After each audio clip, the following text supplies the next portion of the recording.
Et attention, avant de commencer cette vidéo, je t'informe que si tu n'as pas vu ni lu l'arc d'Impel Down ou l'arc de la guerre au sommet, je t'invite tout de suite à quitter cette vidéo pour ne pas te faire spoil. Bonjour à tous et à toutes, c'est Kurowashi et on va parler aujourd'hui de la signification du Di et son mystère dans One Piece. Cette vidéo sera divisée en deux parties, la première parlera du mystère autour du Di et les porteurs du Di connus, et nous parlerons par la suite dans la deuxième partie de l'impact du Di sur l'histoire et ses conséquences sur le gouvernement mondial. On se retrouve après l'intro, je vous dis à tout de suite.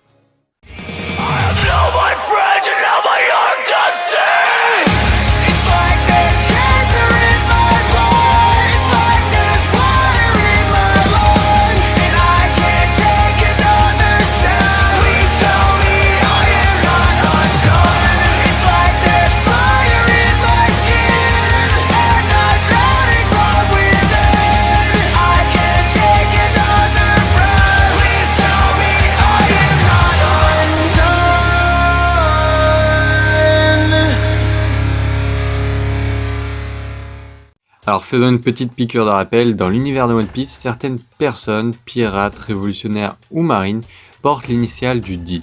Il se trouve entre le prénom et le nom d'un personnage, comme par exemple Monkey D. Luffy. Parmi les Di vivants connus, nous pouvons retrouver Monkey D. Luffy, le futur roi des pirates, enfin on l'espère, Monkey D. Dragon, le père de Luffy et le chef de l'armée révolutionnaire, le seul et l'unique badass Monkey D. Dragon, Monkey D. Garp, le grand-père de Luffy et aussi l'ex-vice-amiral, Marshall D. Teach, l'un des 4 empereurs et aussi le plus gros fils de pute de l'histoire, Trafalgar D. Waterloo, ex-grand corsaire, et parmi les personnages décédés nous pouvons retrouver Goldie Roger, mort exécuté à Logtown, Portgaze D. Rouge, morte en mettant au monde Portgaze D. Ace, Portgaze D. Ace, où je vais faire hérisser les poils de certains, Goldie Ace étant le fils de Goldie Roger, vous l'avez deviné, si vous n'avez pas vu One Piece. Mort pendant la grande bataille de Marineford en sauvant son frère de cœur Luffy. Et bien d'autres, mais je vais m'arrêter ici, sinon la vidéo risque de durer bien 20 minutes. On sait aussi qu'actuellement les Di sont craints par le gouvernement mondial, mais aussi un petit détail, c'est que cette lettre est précédée et suivie par un point sur les avis de recherche, comme Monkey D. Luffy que vous voyez actuellement à l'écran, ce qui m'amène donc à penser que les Di seraient ou pourraient être une abréviation d'un mot. Le Di peut aussi représenter le mot danger. En effet, du point de vue du gouvernement mondial, les porteurs du Di représentent un danger vu le grand nombre de perturbateurs possédant cette lettre dans leur nom. Peu après la bataille de Marineford, le Conseil des 5 étoiles dira même que les Di attirent l'attention ces derniers temps et qu'il faut s'en méfier. Selon Trafalgar Law, lui-même porteur du Di, il dira que les Di provoqueront un raz-de-marée dans ce monde. On sait aussi que tous les personnages que j'ai cités tout à l'heure ont un point en commun, ils partagent tous une foi similaire dans leurs propres rêves. Le Di pourrait donc correspondre aussi à Dream, rêve en anglais, comme par exemple Luffy qui rêve de devenir le roi des pirates, ou encore Law qui rêve de se venger de Doflamingo. Comme on peut le voir, la lettre Di peut être le début de plusieurs mots qui font sens dans l'univers de One Piece, tels que les mots danger, destructeur, destin ou encore dream. Mais il y a 2 mots pour moi qui peuvent être les plus proches de la vérité selon moi, et nous allons les voir dans la deuxième partie, le peuple des démons.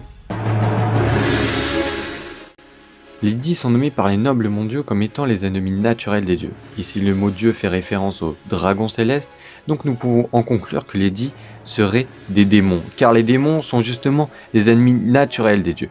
Corazon, en s'adressant à Law, lui dira même que si les dragons célestes sont communément considérés comme des dieux, alors ton but est peut-être de détruire le monde.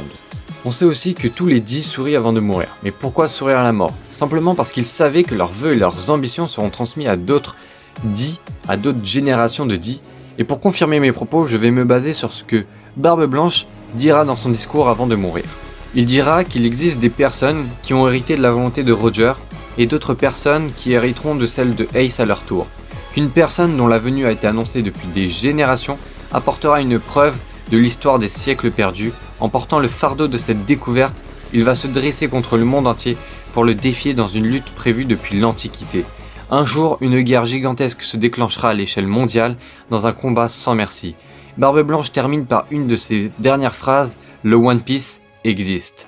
Pour moi, la personne mentionnée par Barbe Blanche n'est d'autre que Luffy, le prochain roi des pirates, et rallierait alors à sa cause tous les Di Ce qui m'amène donc à penser qu'une partie du One Piece serait un trésor de savoir et de connaissances révélant tout du siècle oublié. Mais pourquoi cette personne lancerait-il une guerre? Pourquoi les Dix rentreraient-ils dans une guerre? Je pense que c'est tout simplement car les Dix étaient les dieux, voire les rois de l'ancien royaume, et ils ont été déchus par le gouvernement mondial, qui ont pris de force le pouvoir aux Dix et ont supprimé 100 ans de preuves, 100 ans de savoir et de connaissances, ce qui fait référence au siècle oublié.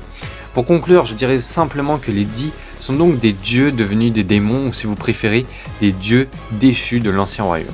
C'est une toute petite théorie. Si tu es fan de One Piece et que tu veux en savoir plus sur ce que je viens de te dire, je t'invite à aller regarder la chaîne de Goji qui est dans la description. Il y a une vidéo qui est sur Raftel, ça fait référence à ce que je viens de dire. Et si tu veux avoir plus de références directement à la volonté du Di et au Di, je te laisse aller voir le petit wiki dans la description qui reprend toutes mes idées. C'est plutôt moi qui ai repris leurs idées à eux deux, à ces deux sources d'informations. Donc voilà, c'était ma toute première théorie les gars. Essayez d'être indulgent dans les commentaires. Dites-moi si vous êtes à fond dans cette théorie, si vous y croyez, si vous pensez qu'elle va se réaliser.